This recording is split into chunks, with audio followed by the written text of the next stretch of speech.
ఒక సూటి ప్రశ్న ఏంటిదనంటే, నీవు రక్షణ పొందినావు కదా, ఎందుకు పొందినావు నీ రక్షణ? దేనికి రక్షణ పొందినావు? బాగుంది. మానవత్వం పొందినావు? బాగుంది. బాప్తిజం తీసుకున్నావు? బాగుంది. బలలో పాల్గొంటున్నావు? బాగుంది. సంఘంలో సభ్యత్వం కలిగి ఉన్నావు? బాగుంది. కానీ నీ రక్షణకు తగినటువంటి జీవితము ఏంటి?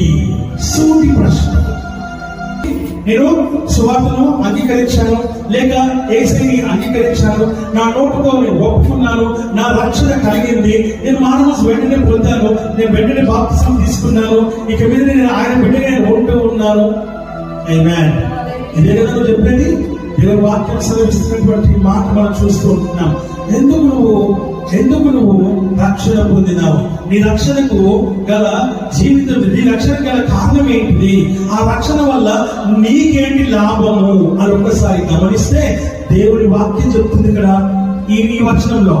ఎఫెసీయులకు రాసిన పత్రిక 2వ అధ్యాయం 7వ వచనంలో 2వ లైన్లో ఆయన చెప్తూ ఉంటాడు. ఏమని చెప్తూ ఉంటాడు?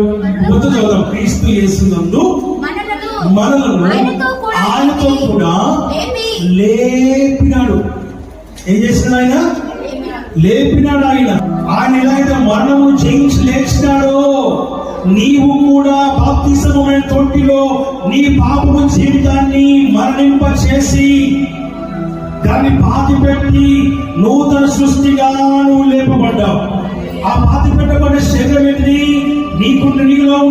నీలో ఉన్న పాపము, దోషము, అపరాధము, అతిక్రమము, భయంకరమైన శాప జీవితం ఏదైతే ఉందో ఆ జీవితాన్ని నువ్వు పాతి పెట్టి ప్రేమ బిడ్డ ఏం చేస్తున్నావు? ఇక్కడ నువ్వు తిరిగి నూతన సృష్టిగా లేపబడ్డావు. లేపి ఇప్పుడేమంటున్నాడు? పరలోకమందు ఆయనతో కూడా కూర్చుండబెట్టెను.